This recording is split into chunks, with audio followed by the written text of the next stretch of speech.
Hello everybody and welcome to day 23 of our wisdom challenge. Can I just say that I cannot absolutely believe how quickly January has gone by. I feel like I blink and it's another day, and then I blink and then it's another day, and then I blink and it's another day, and at this point I feel like I'm going to blink and it's going to be 2030.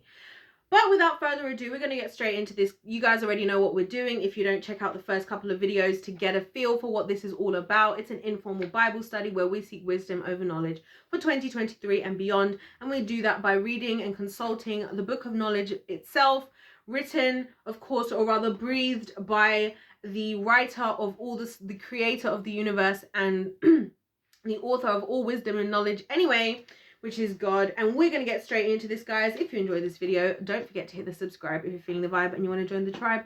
I would appreciate it a lot. I really would. All right, let's get into this. So we're reading from Proverbs 23 today in the Passion Translation.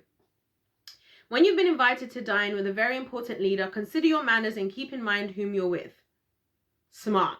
Be careful to curb your appetite and catch yourself before you fall into the trap of wanting all you see. Don't crave their delicacies, for they may have another motive in having you sit at their table. Oh, I want to stop there already. The reason why is because I've noticed that we have this tendency as human beings that we, we tend to lose our head around the rich, powerful, influential, and famous, right? We tend to lose our minds, and sometimes that in and of itself blinds us to what could be happening. Just because you're there doesn't mean it's for the right reasons, for the right motives, right? So be very careful in those scenarios. You know what I'm saying? I think that's smart. Verse 4, don't compare yourself to the rich. Surrender your selfish ambition and evaluate them properly. For no sooner do you start counting your wealth than it sprouts wings and flies away like an eagle in the sky. Here today, gone tomorrow. Ooh.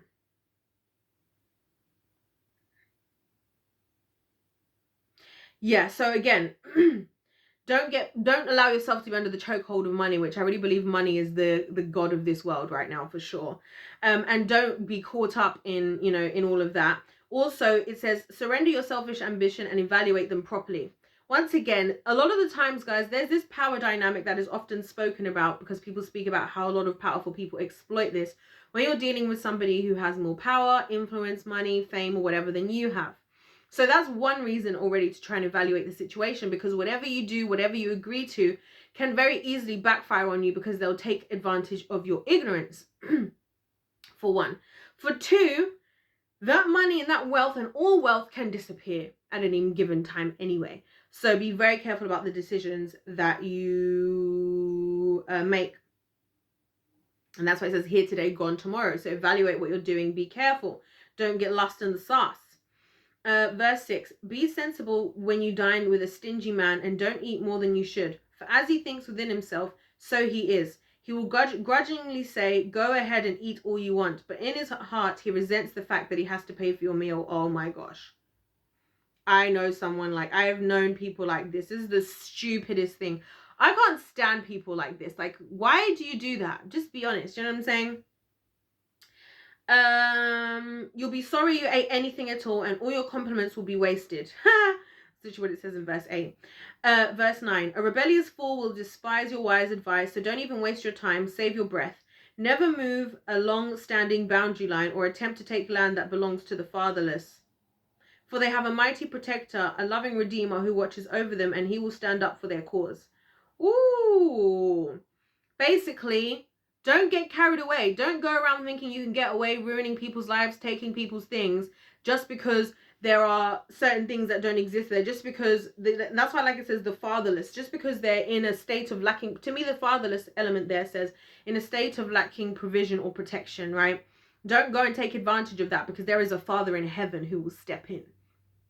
Okay, so just know that. Verse 12. Pay close attention to the teachings that correct you and open your heart to every word of instruction.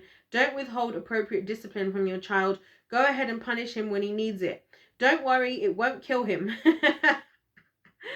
A good spanking could be the very thing that teaches him a lifelong lesson. Again, I've talked about this, how the Bible talks about a lot about teaching, how children need to be taught and disciplined, because that's how they're going to know what they should and shouldn't do. Not just ignored or just let to live because that makes them feel good, for them to realize that when they just live life for what feels good and what makes them feel a false happiness doesn't actually work, and they realize that as an adult, and then they just keep walking from destruction to destruction to destruction, which is where a lot of adults are now today. My beloved child, when your heart is full of wisdom, this is verse 15, guys. When my beloved child, when your heart is full of wisdom, my heart is full of gladness. And when you speak anointed words, we are speaking mouth to mouth. Don't allow the actions of evil men to cause you to burn with anger. Instead, burn with unrelenting passion as you worship God in holy awe. That hit me, that one.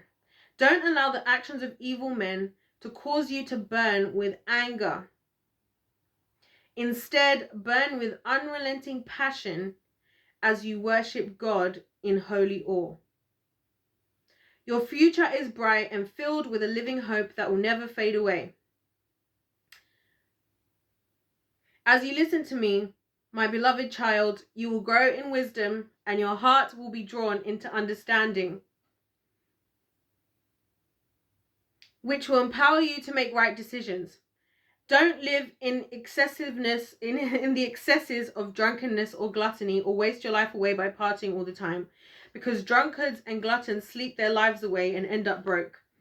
Give respect to your father and mother, for without them you wouldn't even be here, and don't neglect them when they grow old. Embrace the truth and hold it close. Don't let go of wisdom, instruction and life-giving understanding. When a father observes his child living in godliness, he is ecstatic with joy. Nothing makes him prouder. So may your father's heart burst with joy. Obviously, I'm clarifying once again that when God is talking about parents here, he's talking about good, wise parents. He's not just talking about all parents, because some parents are not proud of you, and that's just because you're not doing the selfish thing, the things that they want selfishly, okay? So let's clarify that. So may your father's heart burst with joy, and your mother's soul be filled with gladness because of you. My son, give me your heart and embrace fully what I'm about to tell you. Stay far away from prostitutes, and you'll stay far away from the pit of destruction. For sleeping with a promiscuous woman is like falling into a trap that you'll never be able to escape. Woo! That can also come in the form of a child you didn't want. Child support. Does that sound... Is this only how far we are in the video? I feel like I've been filming the same video for like 30 minutes. That's weird. Anyway, I'm not going to get into why I probably feel like that. But anyway. That you'll never be able to escape. Like a robber hiding in the shadows, she's waiting to claim another victim, another husband unfaithful to his wife. Oh my gosh. He's literally talking here. I find it so fascinating how the Bible specifically constantly talks to men as women, where in the sense of women being almost like a weapon. Do you see what I'm saying?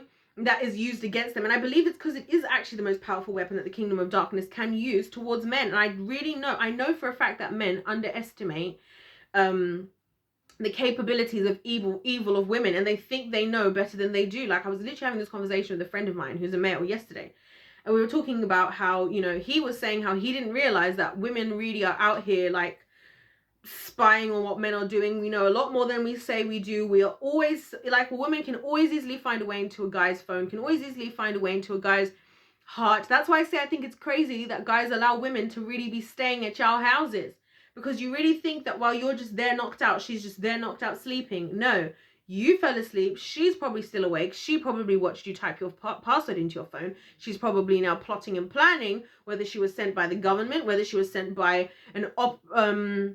somebody, one of your enemies, whether she just has a vendetta against you, whether she just wants to destroy a relationship because she hates your girlfriend, she hates your wife, she's looking for an opportunity, she's going to delete all the evidence, close your phone, leave it back where it was, do whatever else she's doing, do whatever snooping she's doing while you're in the peak of those loud snores of your sleep, then she's going to get back into bed and cuddle and wake up with you, and you're going to think that you guys just woke up together and you've been asleep for so long, and she's going to pretend that she just had the best 12 hours sleep of her entire life. And you're not even going to know when that stuff is going to come to bite you back in the butt, because it won't be today, baby, and it won't even be tomorrow. It'll probably be in like 2 or 3 months. She probably sent herself screenshots on WhatsApp and then deleted them off of your phone, and you'll never know until it comes back to bite you later on, at which point you'll be sitting there thinking, at what point did I even let my guard down? I wasn't even that interested in her. I only saw her a couple of times. You gentlemen out there, let me be the one to tell you that you guys do not understand the capabilities of us as women. Okay? Let me tell you that. And this is why God is warning you, because he knows that. He knows you will not know. You do not know the devious nature that exists amongst women.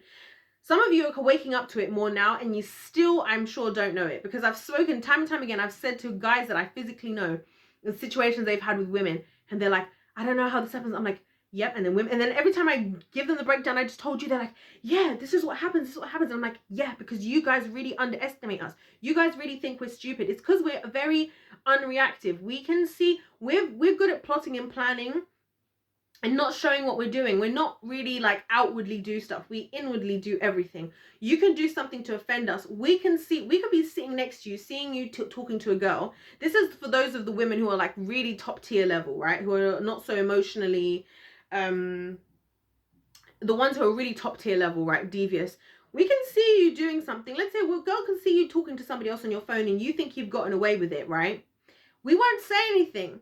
We will wait until we have an opportunity to get this girl's number, to go and stalk you, to go and do whatever, because we are like that. That's how we are. Men are a lot more straight to the point. If there's an issue, they'll go right ahead and deal with it head on. If they're angry with somebody, they'll just punch them straight in the face. They'll have their fight then and there, and then whoever wins, done and dusted, and it's over. Us as women, we don't operate like that. We operate in the long game. We operate in the long game. We take time to think. We take time to strategize, right? And that's why I think the Bible is warning men about this stuff, right? Like a robber hiding in the shadows. This is verse 28. She's waiting to claim another victim, another husband unfaithful to his wife. Whew. Verse 29. Who has anguish? Who has bitter sorrow? Who constantly complains and argues? Who stumbles and falls and hurts himself? Who's the one with bloodshot eyes? It's the one who drinks too much and is always looking for a brew. Make sure it's never you. And don't be drunk with wine, but be known as one who enjoys the company of the lovers of God. For drunkenness brings the sting of a serpent, like the fangs of a viper, spreading poison into your soul. It will make you hallucinate, mumble, and speak words that are perverse. You will be like a seasick sailor being tossed to and fro, dizzy and out of your mind. You'll awake only to say, what hit me? I feel like I've been run over by a truck. Yet off you'll go looking for another drink. How interesting that he's really talking about drunkenness here. And I don't think he's just talking about drunkenness as far as like the physical drunkenness, which obviously all of this is true of physical drunkenness. I think it's just drunkenness in your emotions, drunkenness in sin, drunkenness in the wrong things, drunkenness in the small pleasures of today, drunkenness in victimhood, drunkenness in pridefulness, drunkenness in stubbornness. Being drunk in these types of things only leads to the sting of a serpent, like the fangs of a viper spreading poison into your soul. Hallucinations, mumblings, speaking words that are perverse, right? Like when people are drunk in their emotions and they start saying things that they don't mean, right? Bloodshot eyes, and all of this stuff. Just the emotional turmoil and spiritual turmoil of this experience, you know.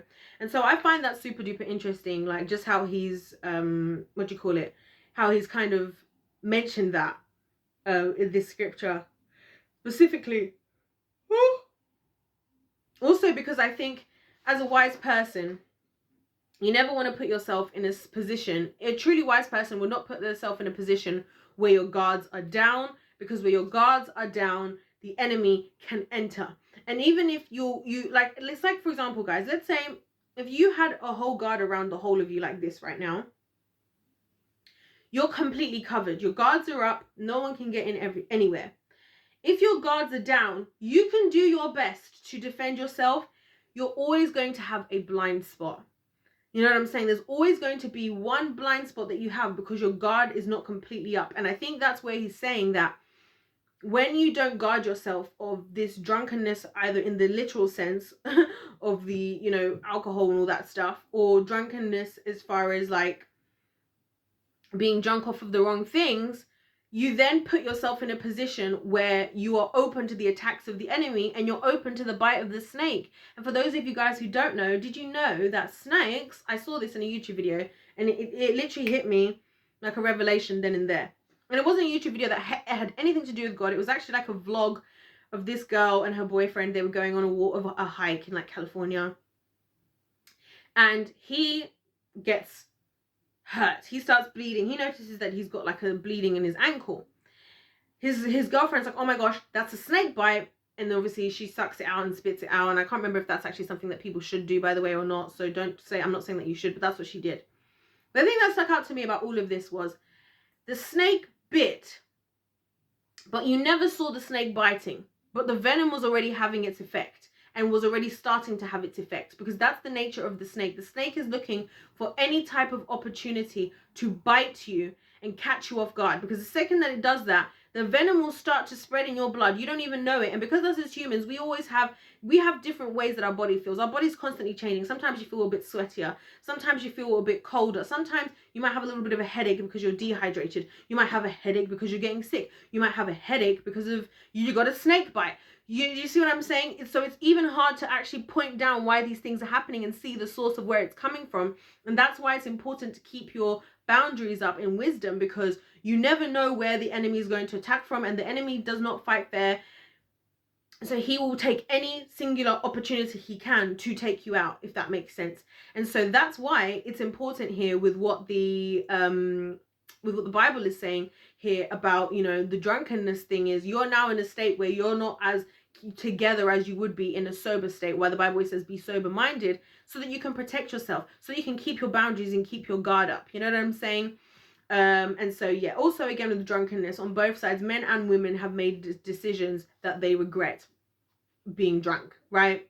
It's happened. People try and use it as an excuse. Oh, I cheated. Oh, it's just because I was drunk. I didn't mean it. Oh, I did this. It's just because I was drunk. Oh, I beat this person up because I was drunk. How many people just to be able to do a crime will take drugs, and they'll say, oh yeah, I took drugs on purpose so that I could go and rob this bank, because they couldn't do it in their right mind, because in their right mind they were not as susceptible to the ideas of the enemy.